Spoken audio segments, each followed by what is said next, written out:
വെളുത്തിക്കൊണ്ടിട്ടുണ്ട്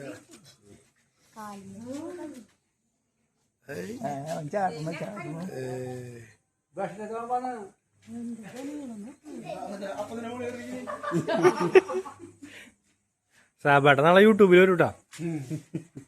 സെറ്റാക്കണേ കാണികൾ. അയ്യേ ഞാൻ വരും തമ്മിൽ അവിടെ കാണികളെല്ലാരും ശരിയാക്കിയാലേ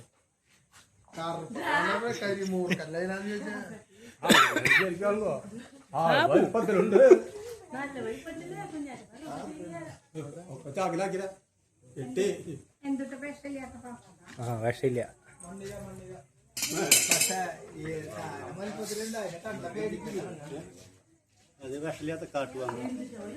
അല്ല അവർ രണ്ടുപേരും ഒരുമിച്ചിട്ടുണ്ടോ?